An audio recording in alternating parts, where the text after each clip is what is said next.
warahmatullahi wabarakatuh.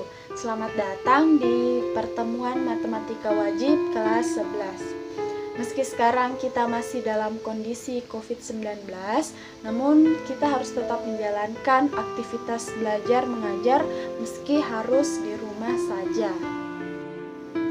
Sebelum kita memulai pembelajaran online kali ini, silahkan kalian siapkan semua alat tulisnya, siapkan buku catatan beserta pulpennya, dan catatlah semua bagian penting yang akan dijelaskan dari video nantinya. Baiklah, untuk pembahasan pertama atau bab pertama di semester ganjil, yaitu tentang induksi matematika. Namun sebelum kita lanjut membahas tentang induksi matematika, kita harus memahami tentang notasi sigma. Jadi notasi sigma adalah bagian pengantar dari materi induksi matematika. Silahkan kita simak penjelasan tentang notasi sigma berikut ini. Sifat-sifat notasi sigma. Ada beberapa aturan yang harus kalian pahami untuk mempelajari sifat-sifat notasi sigma. Yang pertama, perhatikan, namanya adalah aturan suku konstan. Yang pertama, untuk aturan suku konstan, jika diketahui sigma I sama dengan 1 sampai N untuk C, di mana 1 disebut dengan batas bawah, kemudian N disebut dengan batas atas, dan C merupakan suku konstan. Konstan berarti tetap ya. Nah, di sini berarti caranya adalah sigma I sama dengan 1 sampai N untuk C menjadi sama dengan N dikali C. Kemudian yang B, jika I sama dengan M sampai dengan N untuk C, sebanyak N dikurangi M ditambah 1 suku. Maka hasilnya adalah N dikurangi M ditambah 1 kali C. Nah, kalau anak-anak masih bingung tentang rumusnya, kita langsung masuk ke contoh soal yang pertama. Jika diketahui sigma I sama dengan 1 sampai 5 untuk 10. Nah, berarti kita akan tuliskan 10 itu sebanyak 1 sampai 5. Berarti ada 1, 2, 3, 4, 5. 10-nya 5 kali ya. Bisa digunakan rumus yang A, berarti N kali C. N-nya adalah batas atas yaitu 5, kemudian C-nya adalah 10, berarti 5 kali 10 sama dengan 50. Kemudian contoh yang kedua. Sigma I sama dengan 2 sampai 5 untuk 10. Berarti ini kita gunakan rumus yang B. Berarti kita lihat, kita hitung pakai jari. 2 ke 5 berarti ada angka 2, 3, 4, 5. Berarti ada 4 kali angka 10 ya. Kalau menggunakan rumus berarti N dikurangi M, batas atas dikurangi batas bawah ditambah 1. 5 dikurangi 2, 3 ya. 3 ditambah 1 sama dengan 4 kali 10. 4 kali 10 sama dengan 40. Itu rumus yang kedua. Oke, lanjut ke aturan yang kedua, adalah aturan perkalian skalar. Sigma I sama dengan 1 sampai N untuk K kali I sama dengan K-nya kita keluarkan atau konstantanya kita keluarkan. Sigma I sama dengan 1 sampai N untuk I. Ingat ya, K itu adalah konstanta. Misalnya ada sebuah sigma I sama dengan 1 sampai 5 untuk 2I. Kalau kita menggunakan cara biasa berarti kita hitung I-nya dari angka 1 sampai 5. Berarti yang pertama 2 kali 1 ditambah 2 kali 2 ditambah 2 kali 3 sampai dengan 2 kali 5. Nah, karena konstantanya adalah 2, berarti 2-nya kita keluarkan ya. 2 dikali 1 sampai 5. Nah, 1 sampai 5 kita jumlahkan. Nah, penjumlahan ini adalah sigma. Berarti bisa ditulis dengan 2 kali sigma I sama dengan 1 sampai 5 untuk I. Kemudian bagaimana cara menghitungnya? Sigma I sama dengan 1 sampai 5 untuk 2I. Berarti sama dengan 2-nya kita keluarkan, kemudian sigma I sama dengan 1 sampai 5 kali I. Berarti 2 kali Kita jumlahkan yang di dalam kurung. 1 tambah 2 tambah 3 tambah 4 tambah 5. Berarti 2 kali 15 sama dengan 30 ya. Nah, sekarang kita masuk ke aturan yang ketiga, yaitu aturan jumlah dan selisih. Nah, misalnya ada sigma I sama dengan 1 sampai N. Untuk UI tambah atau kurang, VI sama dengan, kita jadikan masing-masing terpisah. Sigma I sama dengan 1 sampai N untuk UI, ditambah atau dikurangi sigma I sama dengan 1 sampai N untuk VI. Jadi kalau ada yang dalam kurung berarti kita akan pisahkan saja ya, nggak apa-apa dipisahkan, nggak akan kangen kok. Nah, contoh yang pertama, misalnya ada sigma I sama dengan 1 sampai 3 untuk I kuadrat ditambah 2I. Berarti kita akan pisahkan masing-masing yang di dalam kurung. Yang pertama ada sigma I sama dengan 1 sampai 3 untuk I kuadrat. Yang kedua ditambah sigma I sama dengan 1 sampai 3 untuk 2I. Yang pertama kita hitung dulu. Karena I kuadrat dari 1 sampai 3 berarti tinggal diganti saja I-nya. 1 kuadrat ditambah 2 kuadrat ditambah 3 kuadrat. Kemudian yang kedua, karena dia adalah 2I dan 2 tadi adalah konstanta, berarti 2-nya kita pindah ke depan. Berarti 2 kali sigma I sama dengan 1 sampai 3 untuk I. Nah, bawahnya kita hitung 1 kuadrat tambah 2 kuadrat tambah 3 kuadrat ya. 1 tambah 4 tambah 9, kemudian ditambah 2 kali 1 tambah 2 tambah 3. Kemudian 1 tambah 4 sama dengan 5, tambah 9 sama dengan 14. Ditambah 2 kali 6, berarti 14 tambah 12 sama dengan 26. Itu contoh yang A. Kemudian yang B, soal yang B prinsipnya sama dengan soal yang A, bedanya kalau yang A itu ditambah, kalau yang B itu dikurangi. Berarti tinggal beda yang bawah ya. 14 dikurangi 12 sama dengan 2, itu yang B. Lanjut aturan yang keempat, yaitu aturan operasi aljabar. Yang pertama, misalnya ada sigma I sama dengan 1 sampai N untuk UI ditambah VI kuadrat. Nah, ini sebenarnya sama dengan bentuk operasi aljabar begini. A ditambah B kuadrat. Nah, kita jabarkan dulu hasilnya apa? A kuadrat, kemudian ditambah 2 kali A kali B, kemudian ditambah B kuadrat. Ini yang A ya. Nah, sekarang yang B. Kalau yang B adalah UI dikurangi VI kuadrat, sama juga dengan operasi aljabar dari A dan B. Kita dulu pernah ya, atau sudah sering sekali mengerjakan soal bentuk aljabar seperti ini. Nah, kalau yang B kita bisa memisalkan dengan A dikurangi B kuadrat sama dengan, kita jabarkan dulu menjadi A kuadrat, kemudian dikurangi 2 dikali A dikali B, kemudian ditambah B kuadrat.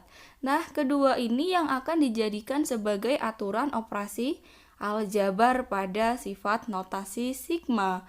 Nah, kita masuk ke dalam contoh soal yang pertama. Misalnya, ada sebuah sigma I sama dengan 1 sampai 3 untuk I ditambah 2 kuadrat sama dengan, nah, I ditambah 2 kuadrat kita jabarkan terlebih dahulu. Nah, bagaimana penjabarannya? Kita akan jabarkan menjadi I kuadrat ditambah 2 kali I kali 2. Karena 2 itu adalah konstanta, maka ditaruh di depan ya. Kemudian ditambah 2 kuadrat. Nah, jangan lupa diberi sigma I sama dengan 1 sampai 3 di masing-masing penjabaran yang sudah kita kerjakan. Nah, bawahnya berarti sigma I sama dengan 1 sampai 3 I kuadrat ditambah 2 kali sigma I sama dengan 1 sampai 3 untuk 2I ditambah sigma I sama dengan 1 sampai 3 untuk 4. Maka hasil yang pertama I kuadrat berarti 1 kuadrat tambah 2 kuadrat tambah 3 kuadrat ditambah 2, ingat 2 ini adalah konstanta. 2I berarti dimulai dari 2 kali 1 ditambah 2 kali 2 ditambah 2 kali 3.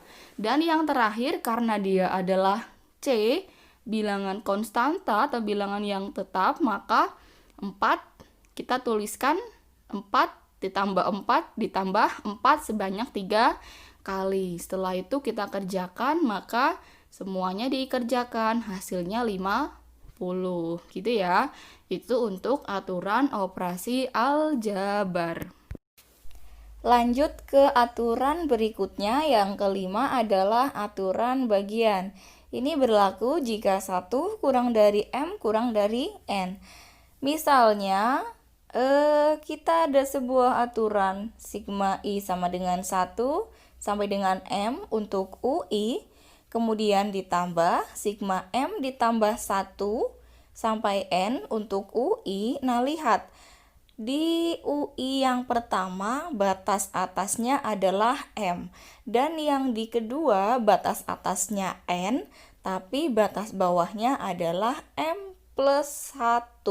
Maka jika ada kedua buah hal ini sukunya sama-sama UI, maka batas atasnya bisa digabungkan menjadi I sama dengan 1 sampai N. Ingat ya, jika M dan M plus 1, maka batas bawahnya bisa digabungkan. Nah, contoh. Ada sigma I sama dengan 1 sampai 3 untuk I kuadrat ditambah sigma untuk I sama dengan 4 sampai dengan 7 untuk I kuadrat. Pertama, definisikan dulu. 4 itu adalah 3 ditambah 1.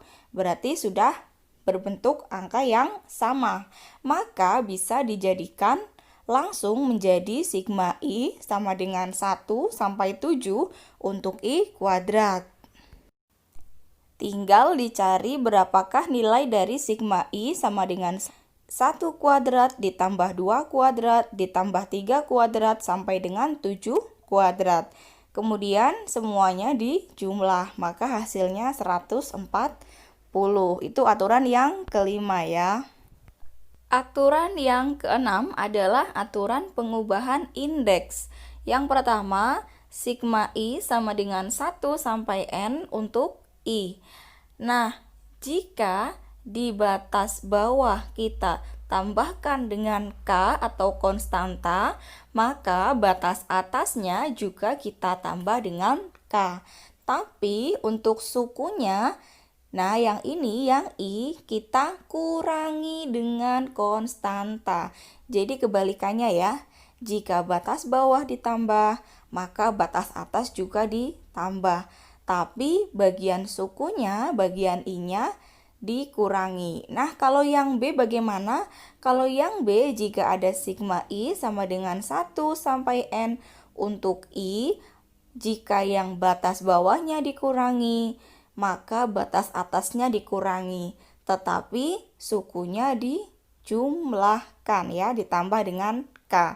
Kita masuk ke contoh soalnya. Oke, contoh yang pertama, misalnya ada sigma I sama dengan 2 sampai 5 untuk 3I kuadrat dikurangi 2I. Nah, batas bawahnya kan 2, kita akan merubah jadi 1 ya, karena di aturan pengubahan indeks harus dirubah menjadi 1. Maka jika batas bawahnya masih 2, bagaimana caranya biar menjadi 1? Maka 2-nya dikurangi 1. Kalau batas bawahnya dikurangi 1, maka batas atasnya juga dikurangi 1. Tapi ingat, I-nya ditambah, karena sebaliknya ya. Berarti menjadi sigma I sama dengan 2 dikurangi 1. Batas atasnya 5 dikurangi 1. Kemudian dalam kurung 3 kali I ditambah 1 kuadrat. Kemudian dikurangi 2 I ditambah 1. Nah, sekarang kita kerjakan dulu untuk batas bawah dan batas atas. Berarti tinggal sigma I sama dengan batas bawahnya menjadi 1, batas atasnya menjadi 4. Kemudian 3 dikali I ditambah 1 kuadrat kita jabarkan terlebih dahulu. I tambah 1 kuadrat sama dengan I kuadrat ditambah 2I ditambah 1. Kemudian dikurangi 2I dikurangi 2. Kemudian kita kalikan yang di dalam kurung. 3 kali I kuadrat, 3I kuadrat, ditambah 3 kali 2I, 6I, ditambah 3 kali 1, 3, dikurangi 2I, dikurangi 2. Maka tinggal 3I kuadrat, ditambah, ini ada 6I, dikurangi 2I, tinggal 4I. Kemudian 3 dikurangi 2, maka hasilnya ditambah 1. Maka hasilnya menjadi sigma I sama dengan 1 sampai 4 untuk 3I kuadrat ditambah 4I ditambah 1. Nah, sekarang kita tinggal mengganti I-nya dari angka 1 sampai dengan angka 4. Sekarang coba kita contoh yang kedua. Sigma I sama dengan negatif 2 sampai 3 untuk 3I kuadrat dikurangi 2I. Nah, batas bawahnya kita akan ganti menjadi 1.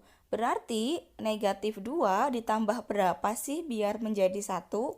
Ternyata negatif 2 harus ditambah dengan 3 agar menjadi 1 ya. Jika batas bawah ditambah 3, maka batas atas juga ditambah 3.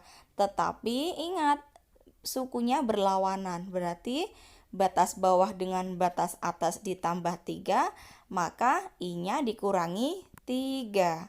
Kita masukkan dulu ke dalam kurung.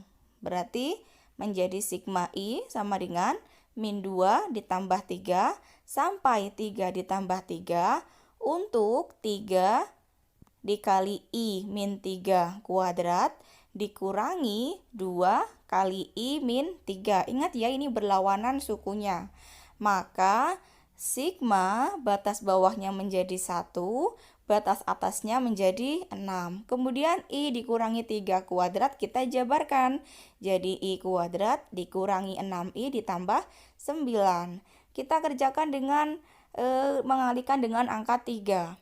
3 kali I kuadrat, 3I kuadrat. Kemudian dikurangi 18I ditambah 27 dikurangi 2I ditambah 6. Menjadi sigma I sama dengan 1 sampai 6 untuk 3I kuadrat min 18I dikurangi 2I kan min 20I ditambah 27 ditambah 6. Berarti ditambah 33. Ini hasilnya ya.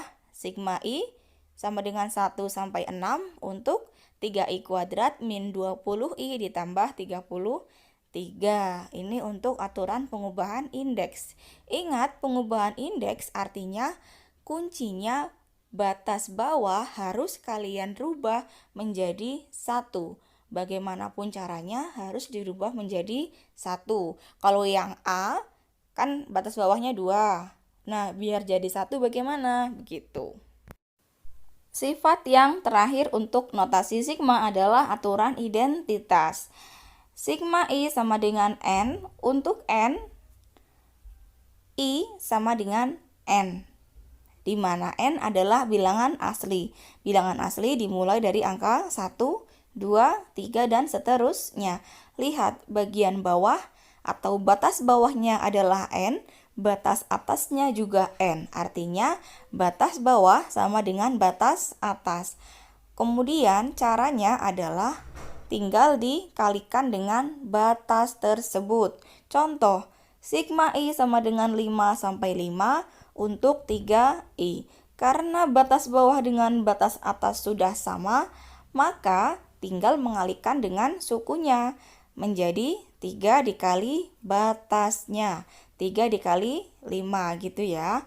Maka hasilnya gampang sekali 15. Itu untuk aturan identitas yang terakhir. Nah, itulah tadi penjelasan dari notasi sigma. Bagaimana? Apakah kalian sudah paham tentang sifat-sifat notasi sigma? Jika masih ada yang kurang jelas, silahkan kalian putar kembali video ini dan perhatikan serta cermati apa yang dijelaskan dari video ini. Kemudian, jika masih ada yang kurang kalian pahami dan ingin kalian tanyakan, silahkan kalian berkomentar di laman Classroom masing-masing. Sekian untuk pembelajaran kita kali ini. Sampai bertemu kembali di video selanjutnya dan di pembelajaran selanjutnya. Assalamualaikum warahmatullahi wabarakatuh.